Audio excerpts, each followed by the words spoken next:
I always knew my sister was the favorite. People think favoritism is loud. They think it's parents openly saying, "We love her more." But it isn't always like that. Sometimes it's quiet. It's your mother keeping your sister's school awards framed in the hallway while yours stay in a box in the garage. It's your father driving 3 hours to fix her flat tire but telling you to figure it out when your car dies in the rain.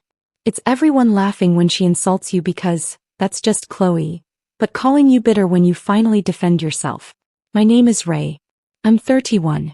My sister Chloe is 28. She is beautiful in that effortless way that makes people forgive her before she even apologizes. She cries prettily. She smiles like she's innocent. She can destroy a room and somehow leave everyone worried about whether she cut her hand on the broken glass. I learned early that if Chloe wanted something, Chloe got it. I just never imagined she would want my husband. Mark and I had been married for 4 years. I loved him in the simple, steady way you love someone you believe is safe. He wasn't flashy. He wasn't romantic in a movie kind of way. But he used to warm my side of the bed when I came home late. He used to kiss my forehead when I fell asleep on the couch. He used to tell me, "You're my home." That sentence haunts me now. 6 months before everything exploded, I had a miscarriage. I don't talk about it much because even typing it makes my chest hurt. We had been trying for a baby for almost a year. When I saw those 2 pink lines, I cried on the bathroom floor while Mark held me and laughed through his tears. For 10 weeks we planned names. We talked about painting the spare room soft yellow. We bought one tiny pair of socks because I couldn't resist. Then there was blood. Then there was silence. After that, something in me changed. I still went to work. I still cooked dinner. I still smiled at family birthdays. But grief moved into my bones and stayed there. Chloe was there for me in the beginning. He came over with soup. She curled up on my couch and told me I was strong. I let her into my pain because she was my sister, and despite everything, part of me still wanted to believe we were family. 2 months later, Chloe announced she was pregnant. I remember the exact moment. We were at my parents' house for Sunday dinner. My mother had made lasagna because it was Chloe's favorite. Chloe stood near the fireplace with her hands clasped under her chin, glowing. "I'm pregnant," she whispered. My mother screamed. My father cried. Mark froze. At the time I thought he froze because of me. Because he knew how badly it hurt to hear that news so soon after what we lost. I even reached under the table and squeezed his hand, trying to reassure him while my own heart cracked open. Chloe came to me with tears in her eyes. "I was scared to tell you," she said. "I didn't want to hurt you." I hugged her. I actually hugged her. I told her I was happy for her. I helped plan her baby shower. I ordered invitations. I researched games. I bought decorations. I rubbed my sister's back while she complained about morning sickness, never knowing she was carrying the living proof of the worst betrayal of my life. I found out because of an iPad. Mark had an old iPad he barely used. One night while he was in the shower, I picked it up to look for a recipe I had saved months earlier. His messages were still synced. I wasn't snooping. I swear on everything I wasn't. But the screen opened to a conversation with Chloe. The first message I saw was from her. "I hate watching you go home with her." My stomach dropped. Then Mark's reply. "Don't start. We said we'd be careful until after the shower." ***, my hands went cold. I scrolled. I wish I hadn't. I also wish I had done it sooner. There were months of messages. Not one mistake. Not one drunken night. Months. "She trusts me so much it makes me feel sick. I'm scared the baby will look like you. Your mom said Ray doesn't need to know yet. She'll make it about herself. ***, my dad says we have to keep the family together. After the baby is born, we'll figure out how to tell her. I love you. I know I shouldn't, but I do. I read until the words blurred. Then I kept reading anyway because some masochistic part of me needed to know exactly how deep the knife had gone. There was one photo. Chloe in my bedroom. Not in a revealing way. Nothing explicit. But she was sitting on my side of the bed wearing Mark's shirt, holding one of my mugs. The mug I used every morning. The one with a little chip in the handle. Her caption was, "Do you think she'd hate me forever if she knew?" Mark replied, "She'll get over it. She always does." That was the moment something inside me died. Not screamed. Not broke. Like. I walked to the bathroom door and knocked once. Mark opened it with a towel around his waist, smiling like he belonged to me. That smile vanished when he saw my face. How long? I asked. He looked at the iPad in my hand. His mouth opened, closed. How long? I repeated. He sat on the edge of the tub, suddenly pale. It wasn't supposed to happen. I laughed. Came out sharp and ugly. That's not an answer. He rubbed both hands over his face. After your dad's birthday. That was 5 months earlier. 5 months. While I was grieving our baby, he was sleeping with my sister. While I cried into his chest, he was texting her. While I planned her baby shower, everyone around me already knew the truth. Is the baby yours? I asked. He didn't answer quickly enough. That was answer enough. Mark. He stared at the floor. Yes. The room tilted. I grabbed the sink to stay upright. He reached for me and I stepped back so fast my hip hit the counter. Don't touch me. Ray, please. I didn't want this. You didn't want this? I whispered. You didn't want to accidentally sleep with my sister for 5 months? You didn't want to accidentally get her pregnant? You didn't want to accidentally let me decorate a room for her baby while mine is buried in a memory box. He flinched when I said it. Good. Then he said the thing that finished me. Your parents thought it would be better if we waited. My parents. My knees almost gave out. They knew. He swallowed. Chloe told them when she found out the baby might be mine. Might be. Even then he tried to soften it. I left the house that night with one suitcase and the iPad. Mark followed me to the driveway barefoot, begging me to talk. I remember turning around under the porch light and looking at him. He looked pathetic. Wet hair. Red eyes. Trembling hands. For 1 second I almost missed him. Then I remembered Chloe in my bed. You were my home, I said. And you let her burn it down. Then I drove away. The next morning I went to my parents' house. My mother opened the door wearing an apron like this was a normal day. Like my whole life hadn't been gutted overnight. Oh Ray, she said softly. Not shocked. Not confused. Just tired. I walked past her into the living room. My father was sitting in his chair with coffee in his hand. Chloe was on the couch, wrapped in a blanket, one hand over her stomach. She looked at me and started crying immediately. Of course she did. Ray, I'm so sorry, she sobbed. I looked at my parents. You knew. My mother pressed her lips together. Ray, sit down. No, my father set down his cup. You need to calm yourself. That sentence opened something violent in my chest. Not physical violence. Something deeper. A rage so clean it scared me. Calm myself. I said. My sister is pregnant by my husband and you hid it from me. Chloe sobbed harder. My mother rushed to her side and rubbed her shoulder. That image will live in my mind forever. My mother comforting the woman who destroyed me.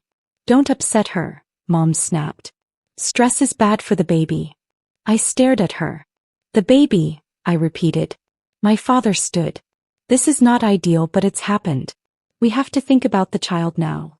I was your child first. Silence. Not one of them looked at me. That silence was louder than any answer. My mother finally said, Ray, you've always been stronger than Chloe. I laughed.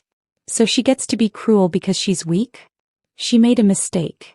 A mistake is forgetting a birthday. A mistake is backing into a mailbox. This was an affair. Chloe lifted her face, wet and red. I didn't mean to hurt you.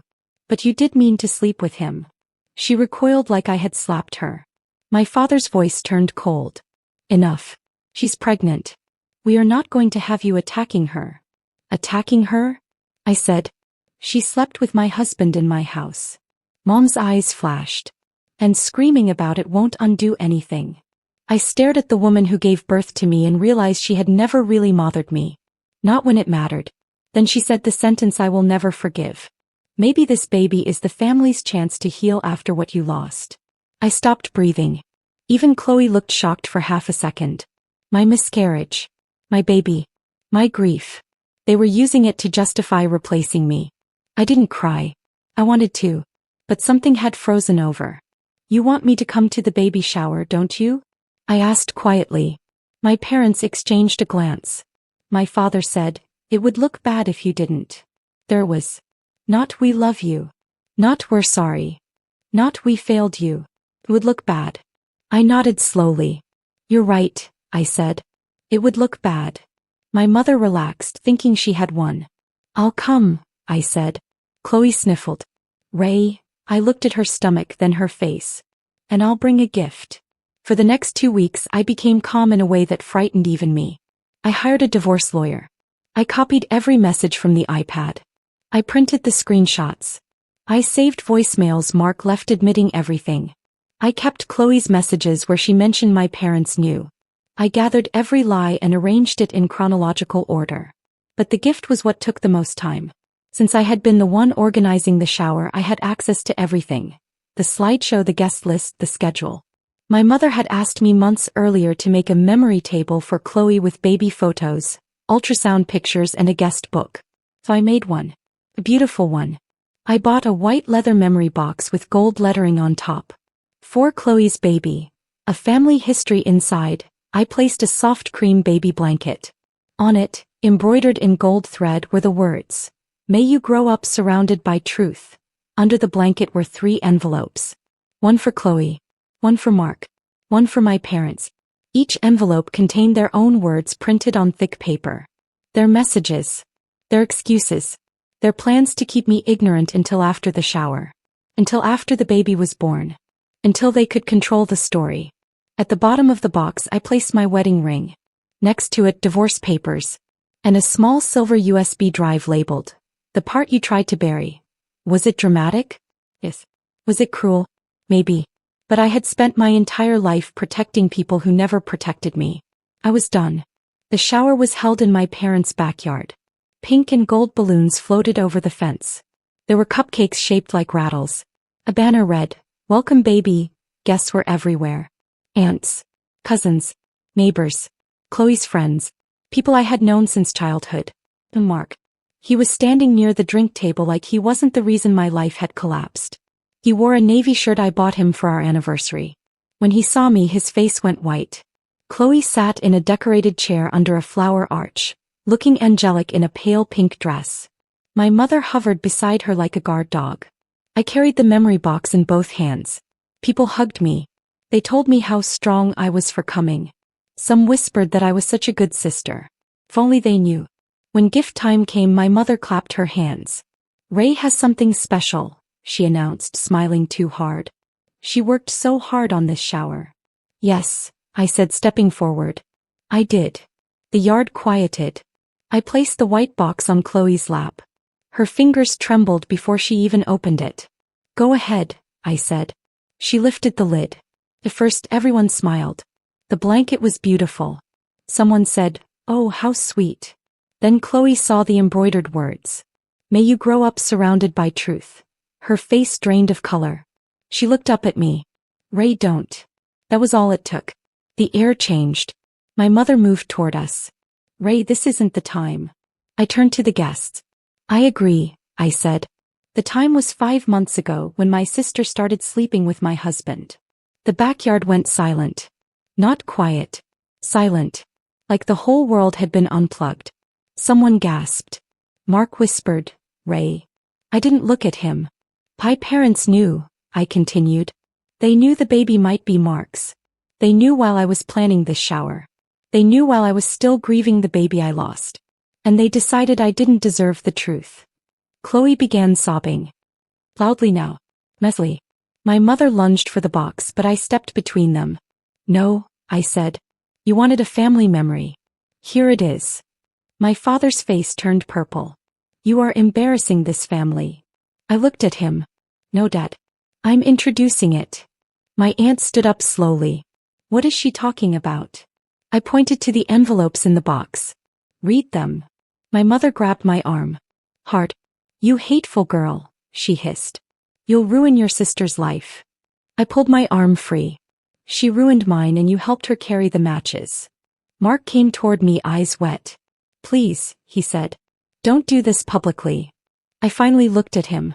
"You did it privately enough for both of us." Then phones started buzzing. One after another. Around the yard people looked down. I had scheduled an email to send to the adult family members at exactly 3:15. Subject line: "Why I am leaving Mark, Chloe, and this family." Attached were the screenshots. The timeline. The confessions. Not rumors. Not insults. Proof. My cousin covered her mouth. My uncle swore under his breath. Chloe's best friend stared at Mark like he was something rotten. My mother began crying, but not because she was sorry. Because people knew. That was the difference between us. I had been destroyed by the betrayal. They were destroyed by exposure. Chloe clutched the blanket to her chest. I loved him, she sobbed. I didn't mean for it to happen. I stepped closer, lowering my voice so only the front row could hear every word. You came to my house after I lost my baby. You sat on my couch. You ate the food I cooked. You watched me cry. Then you went into my bedroom and took my husband. Don't you dare call that love.